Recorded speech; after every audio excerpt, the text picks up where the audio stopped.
Channel, Britain's news channel.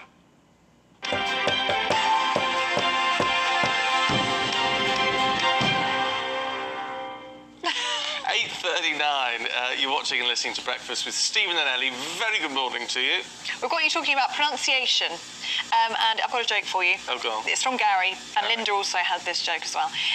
We're talking about the correct pronunciation of scone, and Gary says it's a scone until you eat it, and then it's gone. And Linda said the same as well. Yeah. Rob says a scone you eat is the same pronunciation as a road comb, but with an S in front. You don't say road comb. Cone. No, yeah, but it's not, though. You could do that with a lot of English words. It gets quite complicated, doesn't it? Kathy says, OK. Like Rob, but you're wrong. Kathy says, OK, Stephen, I can't cope with the shirtless video last night, and now the pronunciation of bourbon biscuit. How do you say it? Bourbon. Bourbon. Bourbon. They are pronounced bourbon. Thank you, Kathy. Good to see you back on Breakfast. We missed you. Oh, thank you very much. Oh. Thank you very much. Thank you very much. Excellent. Keep your thoughts coming through GBNEWS at gbnews.uk. Time for the papers now with Deputy Editor of Spiked, Fraser Myers, and broadcaster Liz Kershaw. Morning, both. Liz, let's have a look at the Telegraph, should we? Yeah. And looking at the 3 threats to Rishi Sunak's government relaunch. Yeah, this is an article by David Frost, you know, the one erstwhile chief Brexit negotiator. Yeah. He starts off with this, 3-paragraph metaphor about the Conservative Party in government, and it's like a car, and he's talking about revs and traction. And, anyway, you get wedged through that. I see what he's trying to say. He says, he's basically saying, he doesn't use this word, so I'll introduce it as well. Not a car, but it's all a bit pedestrian, and it's just sort of bubbling over. And Rishi Sunak, of course, in the papers today. Rishi Sunak, yeah. Yeah. It's the secret love child of Rick Astley. Anyway, and he said to people, look, you're not stupid, you know what we're contending with here, don't you? And then it's like, he was calling people stupid and he wasn't wearing his seatbelt. Anyway, apart from that, he says, David Frost, there are actually some good things going on. You know, there is government in action, and he cites things like the decision to block the Scottish Government's so-called gender reform bill, the liberalising of financial service reforms, the online safety bill. It's not like really grabbing though, is it? No, but it's all good stuff, he's saying. But he says it'll all come down to, it's the economy stupid in the end. If it can improve in the next 18 months, then they might be okay. They might get through. And people will vote with their wallets, won't they? But it also highlights that there's a lot of good news on the economy, which we were discussing earlier, good indicators. Inflation slowly creeping down, and a lot better than in more than half of the 27 EU countries. The dollar against the pound's improved, the FTSE index is up, but he just recaps on what are the big challenges for Rishi Sunak, or however he's called. The first is immigration. A few tweeters today said, all this thing about clamping down on illegal workers, a bit cynical, and it's because he's not managing to curb immigration, actually. Anyway, the first, according to David Frost, is immigration. He's promised to stop boats coming across the channel.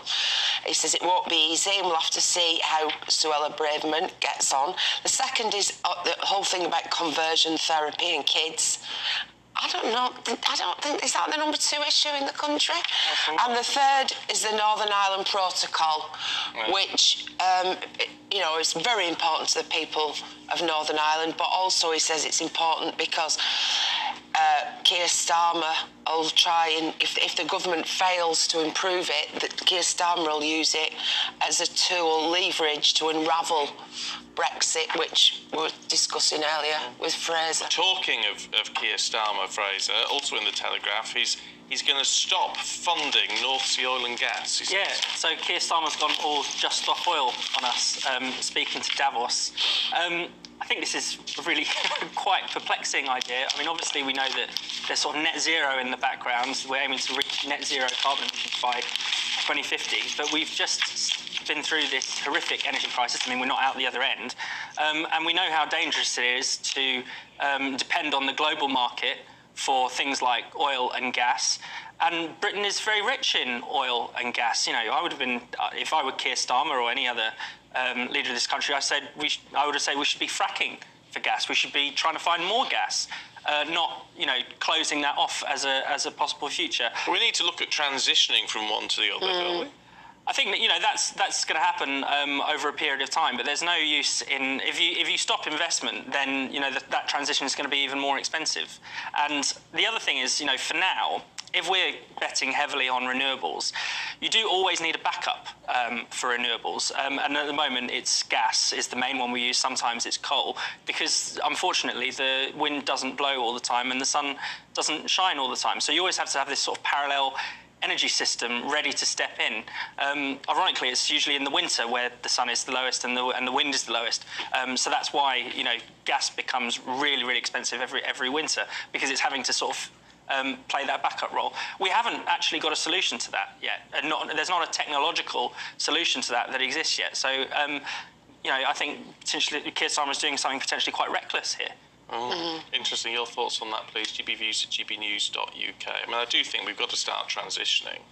We have started, haven't we? Yeah, but you've got to possibly speed it up a bit. I don't know whether that means, you know, new invest. Should there be new investment? You're right. We've got to have backups and things, but, you know, investment money should be investment capital should be going into the what we need for the future, shouldn't it? It is, but I mean, I think Starmer's an opportunist because Rishi Sunak hasn't gone to Davos.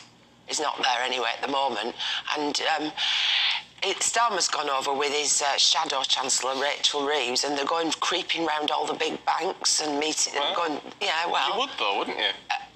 Well, he's not the government, but anyway, and promising, oh, we're going to reach net zero and all the rest of it. Okay, well, I just think to say we're not going to give out any more licences for exploration of gas and oil in the North Sea. It's okay to do that once you're confident you've got an energy supply. Meanwhile, there are people not turning on the central heating and, you know, advice from the health safety executive around me this week, please keep your house at 18 if you're elderly, don't freeze to death. And I bought somebody a gilet for Christmas that's heated. Body warmer. Yeah. I didn't realise it had to be plugged into the base. So he thinks I was trying to kill him. But now he can sit and work at home with his gilet plugged into the wall and not have to have the radiator on or the fan heater on. He doesn't get up in a hurry. He did. He nearly strangled himself. Talking of things to wear. Yes, good, yes. In the sun. Right. Well, I'm really torn about this. I haven't made my mind up, but I've just got to think about it. Right. So, well, music, rock and roll has always been about sex. They've always used sex to sell records. Elvis Presley and his hips, you know, and in the 70s, I mean, on Top of the Pops, you look back now, I have to avert my eyes because the guys in bands, the trousers were so tight. It was disgusting. Oh, yes. But now it's the women, and for several years, I think since the Spice Girls pops, I've thought, it's just getting a bit much. So now to sell a record, do you have to wear stuff like this? So is this like feminism in action? Are these women empowered by this? Are they just reaching new depths to sell records? I mean, do you have to show your gusset to get into the top 40 is the question. It's interesting because what do you think? I mean, we can't come on in the morning, can we? Just like no, but the thing is, a lot of the fans of these female artists, a lot of are young, impressionable girls. Girls, not so they're not selling it not to boys. for the dads. No, but is that empowering girls to say it's all right, you can go out dressed like this, or is it saying in order to get on in life, you have to put all your goods in the shop window? Now, you know, I am not a prude. No, you're so not this a prude. is a genuine debate in my own mind. I always just think with these sort of things, and it's when people go, it's how many fathers, it must be every father in the country pretty much who's got a daughter or mother has said, you're not going out in that. Yeah. Well, you have to ask why. We saw some girls going to school the other day and they had kilts on in North Wales or in Finland. She said, that school's got a new uniform. And all the girls had done exactly what we did when we were teenagers, rolled them up. Yeah. So they were like up here. But we had to kneel on the floor at the convents, and they used to measure the distance from the floor to your skirt and make you turn it down. So, yes, I just think, is this a good example or not? It's a genuine question. Cher did it, didn't she? Yeah. Back in the day, turn back time. Yeah, she looked fabulous. She did, but she was wearing nothing but a pair of tights and a stitch of black fabric. As she sat on a gunship. It's a fantastic video, but I mean, it's Would you like it if, like, big rock bands, male, came on stage in their, in their underpants? Well, they just take the tops off and things a lot, don't they? Yeah. Same thing, isn't it? Yeah. I don't know. Anyway, let us know what you think. We've got to leave it there, sadly. Liz Kershaw, Fraser Myers, thank you both very much indeed. Thank you very much.